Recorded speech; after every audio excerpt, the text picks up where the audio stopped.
Looks like the stream is a little bit better. So this is try number 2. See if it works. I just wanted to get on here real quick and give y'all a quick review of Final Destination Bloodlines. This has got to be like, I don't know, 5 or 6 of the Final Destination kind of movies now. I know it's been a few years since the last one. Let's see.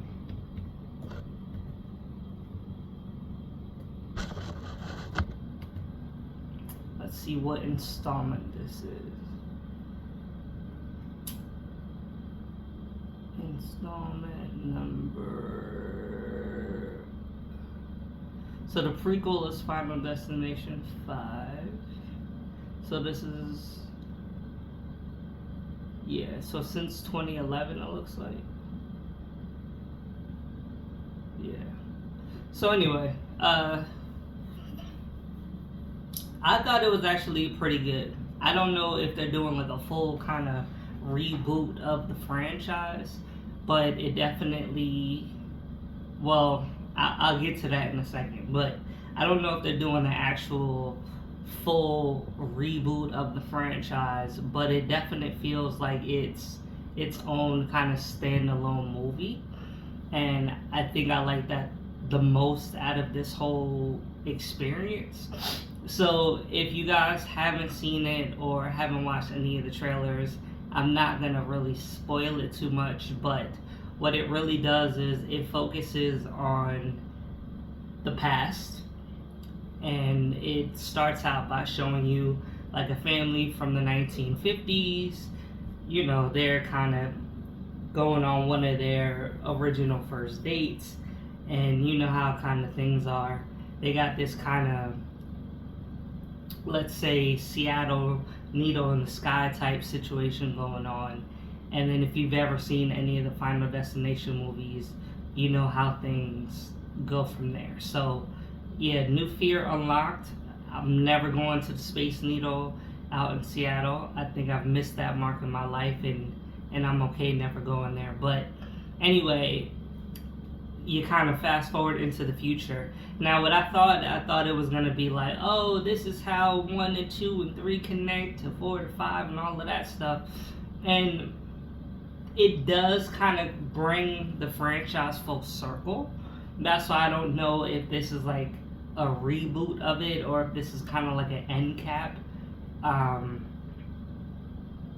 But they do kind of explain certain things, how things got started, how things kind of jump from like one group of people to the other group of people, and how things are connected. But it's kind of loose enough where it doesn't have to focus on that. You get caught up kind of in your own story. And I like how they transcend kind of time periods. And so when you finally go to present day, you're following this girl who is basically having premonitions of what happened back in the day. And she doesn't understand why she's having this recurring dream. And come to find out, if you've ever seen any of the Final Destinations, this isn't a dream, this is actually a premonition. But it's kind of like one of those premonitions that has happened or was supposed to happen. So now she has to figure out what her connection is to all of that. They got some really good actors and actresses in this, which is what I really like. So when you start out going into the past, you got this actress, Breck Basinger, and I know she's like a young kind of up and coming actress, and she's been in a few things kind of like recently. And then like when you fast forward, you got this girl, Caitlin Santawana.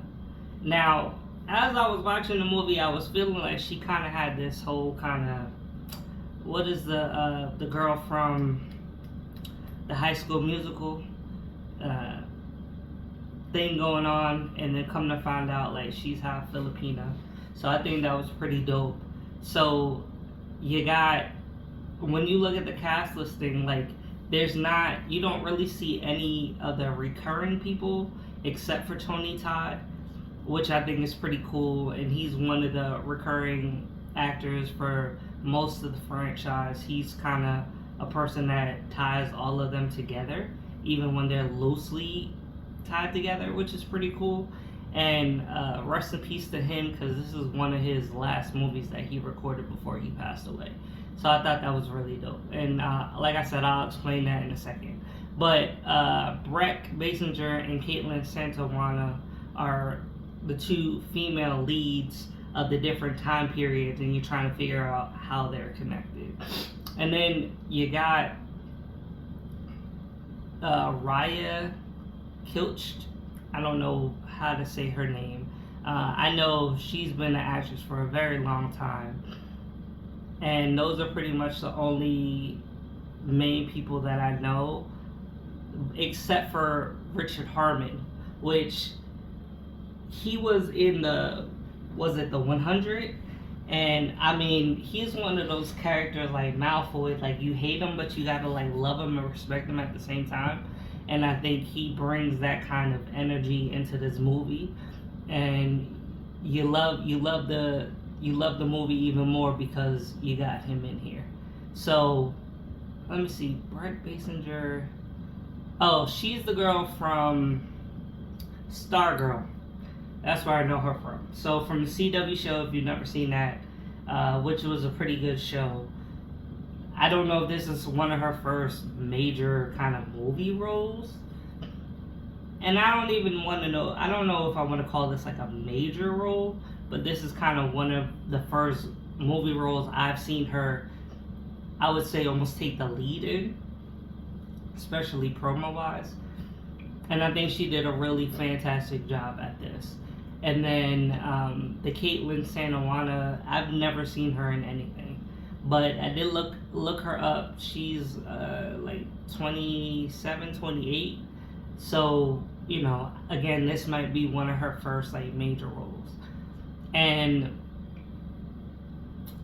essentially what you have is, when you get into the present day, Caitlin is going to her family like, listen, like I'm having these premonitions, like I think we're in trouble. I think y'all need to listen to me. They're not trying to listen to her. Even when she like brings evidence of like different groups of people that have all dealt in these Final Destination situations, they're still not trying to listen to her. So she's dealing with her own kind of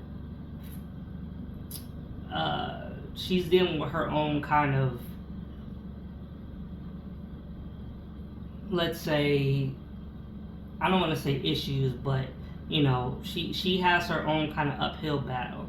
So not only is she dealing with the reason of why she's having these premonitions, but when she's trying to get people on her side and they're not listening to her, she has to deal with that also.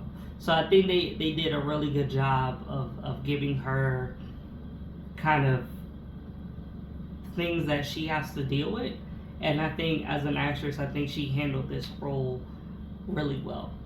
Now, I'm not a person that necessarily has gone out of their way to go watch Final Destination movies, but I think over time I've seen most of them, if not all of them. And I think the kind of mystery was always trying to figure out if they were all kind of tied together or not, if there was some significance. And I can say without spoiling it that there's no single thread that ties all of these movies together. So if you're going into this thinking like you're finally gonna get like the answer that you've always been looking forward to and trying to figure out like why all of these people are having these experiences, even though some of the movies do directly kind of tie into each other, especially Final 5 is like supposed to be a prequel. There's no like reason why death has basically knocked on the doors of all of these groups of people. But the recurring theme is death will come and get you, especially if it missed the mark at some point. So if you were kind of on the fence about it, if you were kind of wondering, oh, should I even waste my time? But you've liked the ones in the past, I think you're gonna get what you expected out of it. There are definitely some twists and turns in here that'll throw you for a loop. There are definitely like surprises in here, some fears that will be unlocked. Especially for those young enough to or old enough to know that driving behind an 18-wheeler flatbed that got poles or any type of wood on the back where it seems like one bump is going to take out a driver or a passenger if you drive directly behind it. You'll definitely have those fears unlocked. There are some twists in there, especially in the commercials, that you think, oh, this is it, and it may or may not be that. So again, I think there are some things that they threw in here to kind of throw people off and kind of keep that mystery going. But it does give a bow on the character of Tony Todd, which is in the franchise, his name is William Bloodworth, and there is a reason why this character has been in all of these franchises, even if he's not like, I don't want to ruin it if you've been thinking he was like a certain type of character, but there is a reason why he's tied so closely to this that they do explain. And I think if anything, this is a good kind of ode to him as a farewell. So before I get into any type of spoilers, I just want to say I definitely rate this pretty high. I think it's worth watching, especially now. I'm not saying like, oh, it's like Final Destination 3D where you gotta go and get the special glasses or get the XDR seats or any of that, or 4D and get the rain splashing down on you or anything like that. But I definitely think it's worth watching, and especially if you ain't got nothing else going on. If, like me, your team is out of the playoffs or you're waiting for football season, you hanging out with your friends, or you need a date kind of situation, I think it's definitely worth going to see. So that's my non-spoiler kind of review. Go check it out. I will post a spoiler review on my MidWatch page on YouTube. So if you haven't been on there, I'll drop a link in the comments. But if you type in the search bar on YouTube, MidWatch TV, it'll come right up. It's easy to find. My face is all over there, so hopefully you'll recognize this mug right here, or you'll see a picture with a kid watching TV with a cape on. So I just wanted to do that, give you guys an update. I know there's a lot of stuff that's coming out, especially in a short amount of time.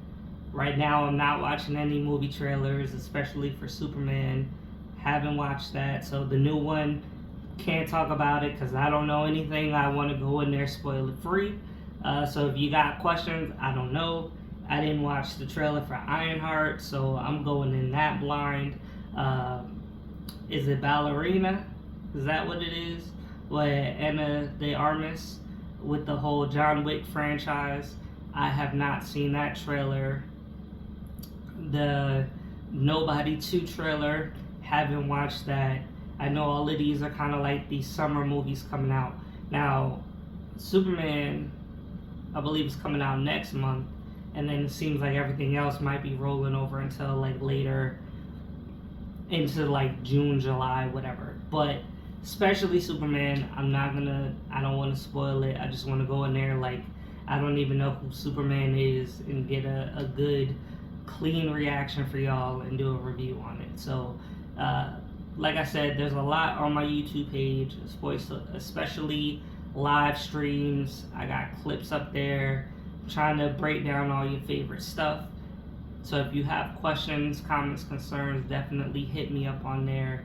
And I love you guys. And you know, if there's something you want me to watch, just hit me up and let me know to watch it, and I'll hopefully clip it up for you and send it to you, or post it and tag you in it. So, all right, MidWatch fam, love y'all. Y'all have a great weekend. I'll talk to y'all soon. Peace.